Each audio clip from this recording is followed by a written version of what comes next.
a second. I'm starting. Yeah. Yeah. Thank you very much. Good morning, good afternoon, and good evening, depending on the parts of the world we are connected. It's a real knowledge, honor, and privilege to join this mission. So there's a presentation about launch center. Shall we begin? This is a glimpse of my presentation. This is my more agenda. Initially, we'll take a glimpse. Mhm. Initially, we'll become more familiar with Martian geology and their aerology, under which we'll discuss the behavior of the exhaust gases and the shocks generated by them while launching on Mars. And then we'll discuss about the infrastructure need to develop a launch pad on Mars, under which we'll discuss about the spaceport, vertical hangars, communication and launch control facilities. After that, we'll move forward to mechanized infrastructure and machinery. There we will learn about the crew access arm and crew access tower, their alternative solutions, sky cranes and their capabilities, Martian rovers, and after that, we'll learn about the roles, duties, and moreover the protocol over the Martian habitat. In middle of our presentation, we'll also talk about the fascinating facts and trivia about the Mars. And at the very end, I'll be grateful if you put your comments and queries on my presentation. So shall we begin this journey? Please unmute yourself and say aloud. Professor, you too. Shall we begin this journey to Mars? Yes. Okay. Dipanshu, you too. Shall we? Let's go for it. Okay. So Mars, here we come. This is the proposed model for the launch station. And just a second.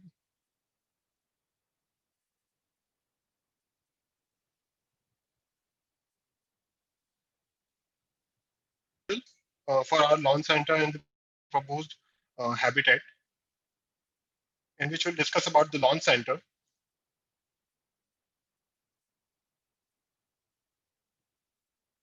Here we come. So this is the Martian geology. From this slide, as we can see here, Mars is about half the size of the Earth by diameter and has a much thinner atmosphere with an atmospheric volume less than 1% of Earth. The atmospheric composition is also significantly different, primarily carbon dioxide, while Earth is rich in nitrogen and oxygen.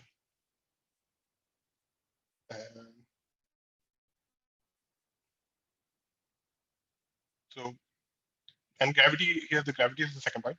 Gravity of Mars is just 1/3 of Earth, which ultimately means required thrust to escape Mars will be comparatively much lower than the Earth. Overall, Mars is cold. Its average global temperature is around -81 degree Fahrenheit. It has about a sixth of the pressure of the Earth's atmosphere. The planet doesn't retain heat very long, causing temperature to drop quickly. So here we can see that the temperature, gravity, atmosphere, tilt and season, structural aspects of the Mars, and we can compare it with the Earth.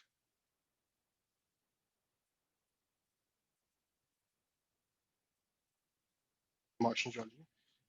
As we all know, the rocket generates an incredible amount of noise. But how is noise generated even? As engine exhaust gases exceed the speed of sound, they collide with the ambient air and shock waves are created. This energy can be reflected by the launch platform and pad surfaces and could potentially cause damage to the launch vehicle, payload, and crew. And we knew. And on Earth, the noise level approaches more than 200 decibel, which is 30 times the total thrust of the 747 jet, and can potentially damage the engine and vehicle itself, which ultimately turns to be a catastrophic failure. If we look towards this now, there's a scenario that from Earth, this shows totally the nature of the sound generated from the rocket. And on Earth, We use wide fire trench and water separation system by Russian Space Agency Roscosmos and NASA respectively. But what about Mars? What will the behavior of this science on the Mars? So our next slide will put a light on that. So yeah, from the Mars scenario, um, here we have to consider a few factors while considering the Mars scenario for the sound suppression system. The first is the atmosphere of Mars. The second one is temperature, and the third one is the maximum thrust required for the liftoff.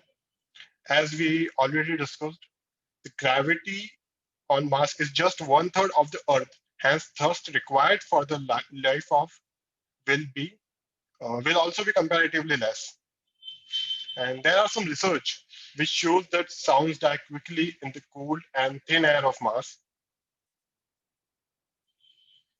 This is the formula for calculating the amplitude of a sound traveling after x distance, where a naught is the original amplitude and alpha a is the coefficient of attenuation, having a value of 140 for the carbon dioxide, which is almost 95% in the Mars atmosphere, and which is a way higher than the coefficient value of the Earth mixture. So this concludes that the sound damping rate at Mars atmosphere is 100 to 500 times greater than the Earth atmosphere. And this chart significantly shows the same thing that we have concluded just a minute ago.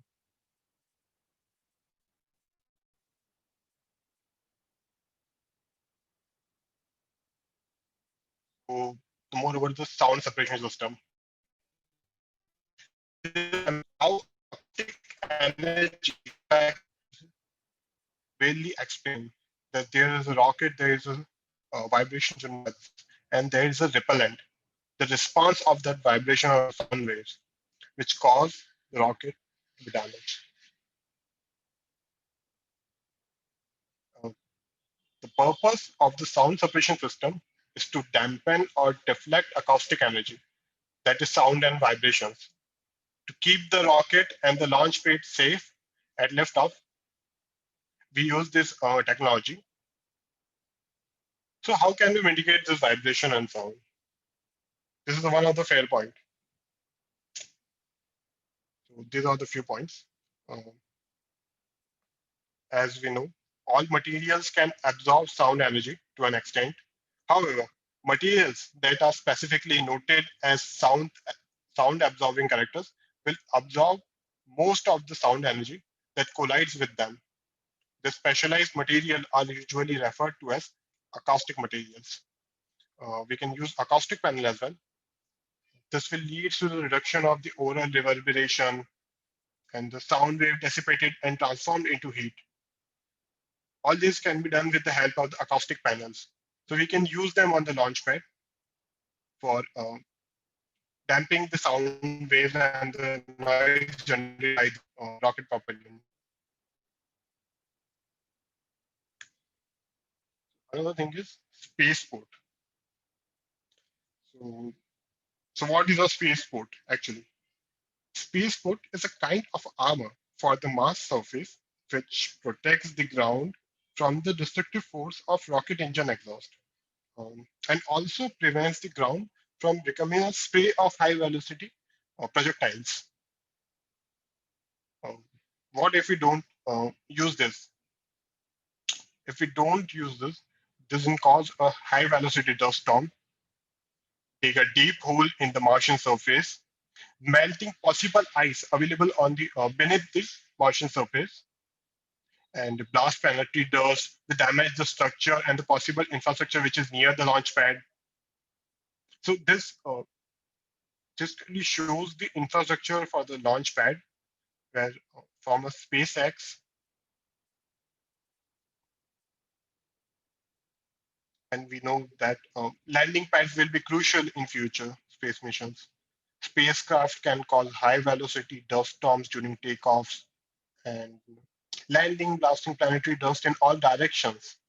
This jet propellant sandblast could render significant damage to the neighboring structure and space equipment too.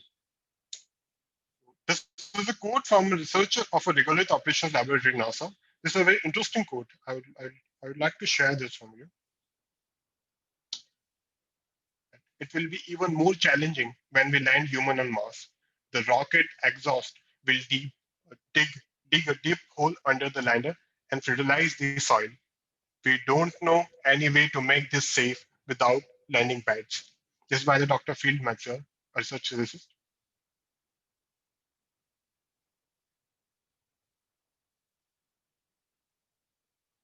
This is the design consideration of a spaceport. This is illustrated version of a design consideration where each and every factor is precisely mentioned. I'm using the word precisely. So the few important factors are pad construction, complexity and cost, the size of pad, the longevity of pad, load capacity, bead count. These are the few important considerations. When we design the spaceport, we have to consider all these factors.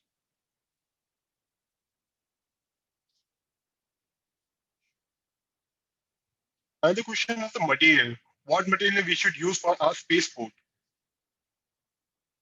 for the construction purpose? Well, we have answer of this too. The answer is the basalt, as this is commonly known as. During research and testing, various materials have been examined on the pads, and it seems that basalt regolith mixed with the polymer binders hold up well and can be made from plants high in polysaccharides combined with Martian rocks. This is the chemical composition of basalt, as we say in this picture. Well, SiO2 presents in of more than 52.8 percentage, and just behind it, the aluminum oxide, L2O3. This is a high performance polymer. As you can see from here, it can outperform even concrete in many ways,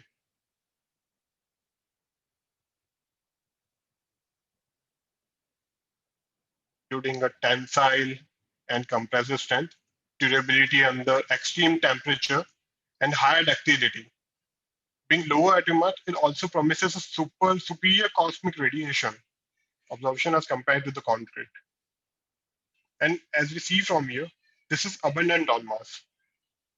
And eventually, the humanity will leverage in situ resource utilization, that is ISRU, technologies to eliminate the dependency on rockets to transport material from Earth and enable a scalable construction on Mars. And yeah, it is also an effective thermal resistor. So these all factors made basalt appropriate for our use as a material for a construction material over the Mars. We should move forward. Yeah, the infrastructure. In the infrastructure point, the second point is vertical hangars. So what are the vertical hangars? Commonly, as mentioned here, vertical hangars are referred as a glorified garages for rockets. They can vary from a simple shed structure that protects all or part of the space vehicle from the adverse environment conditions. There's a schematic of a vertical hangar. Actually, they use to protect rockets from the adverse environmental conditions like dust, high wind, and very low temperature, and even from the radiation as well, as mentioned here, because the radiation is very high on Mars as compared to the Earth atmosphere. It can be used as for maintenance purposes, and it can also uh, store the fuel.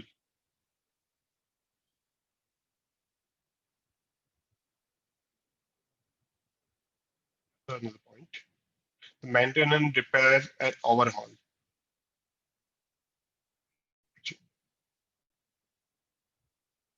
Maintenance, repair, and overhaul facility respond with a ranges of innovative technologies and techniques, including robots, drones, and virtual augmented reality, mixed reality, machine learning, AI, blockchain, and even 3D printing.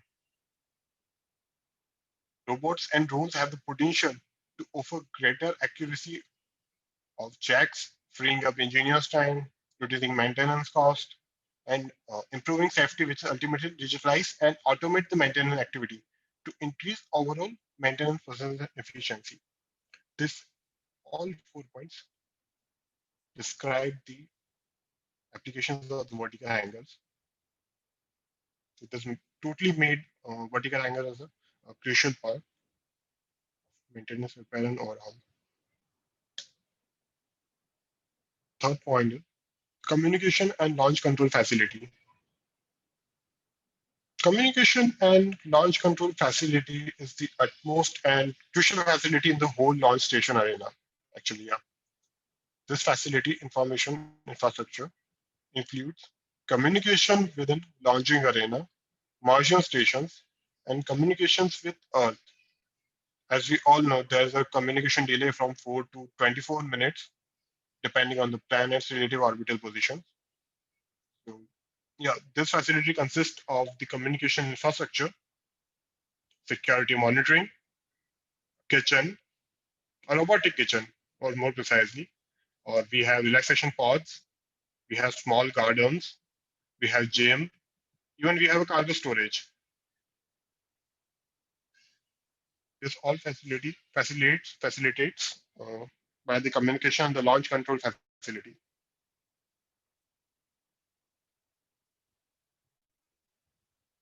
This is another glimpse of the communication and launch control facility, where we have vertical gardens. We are preparing our organic food. The glimpse of the gym.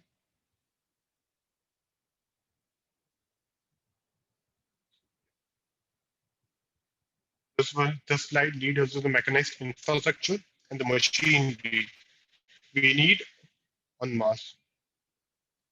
So the first one is the crew arm and crew access tower. So what is this? Actually, the, this is a hallway-like bridge that astronaut will use to board the spacecraft. This makes both this machinery very important for the launch station. This is the design structure of a crew access tower designed by SpaceX for its heavy rocket Starship, as we all know. Basically, crew access tower is an elevated tower, and crew access arm is an astronaut walkway, as defined here. So yeah, this is another picture of the crew access arm.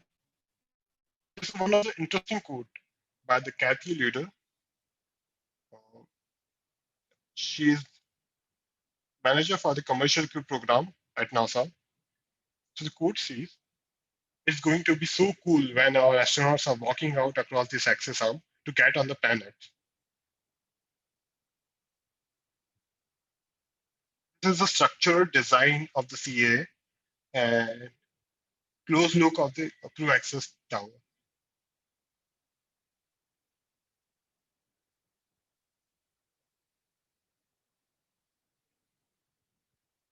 Another machinery we need on our launch station is sky crane, as well as the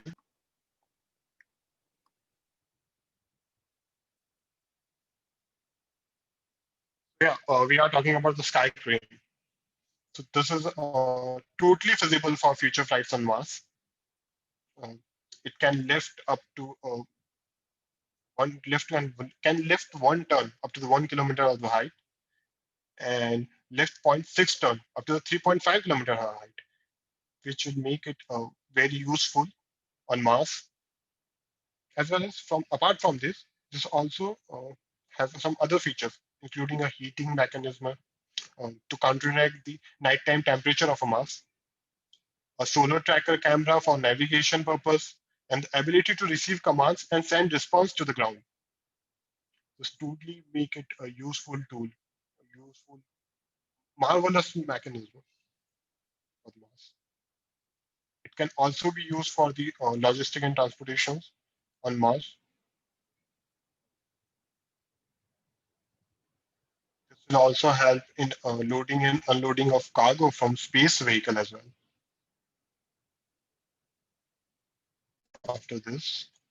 After this, we have Martian rovers. So rovers are basically the all-terrain vehicle designed to traverse the surface of Mars. Martian settlement would require a number of rovers for transportation, exploration, and various construction functions. And these are the illustration of the few rovers. on the Martian surface.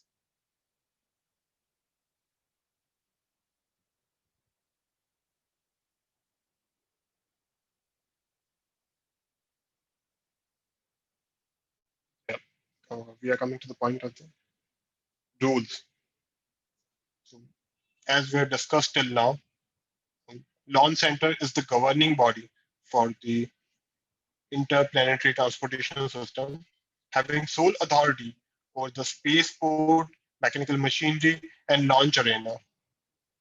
So these are the respective roles of the launch center: to receive ships with cargo and people as well, and prepare for departure, the fueling of ships, the maintenance of equipment and different mechanisms, scheduling arrival and departure, communication with ground staff on Earth,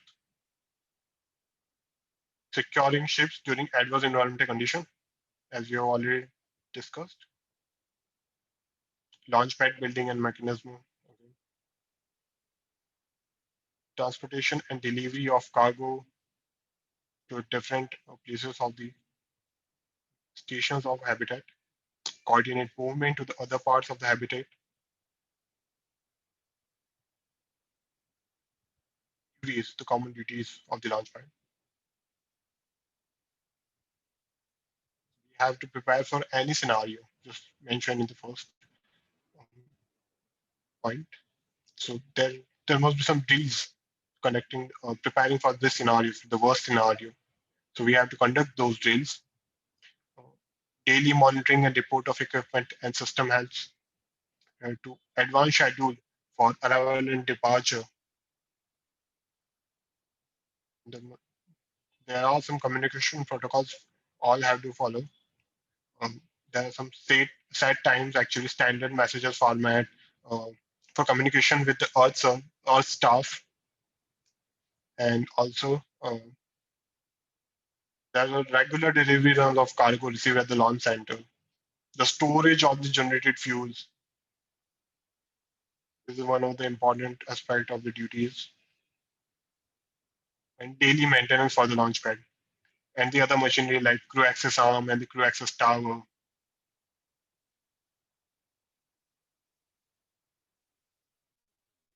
Yeah, the references.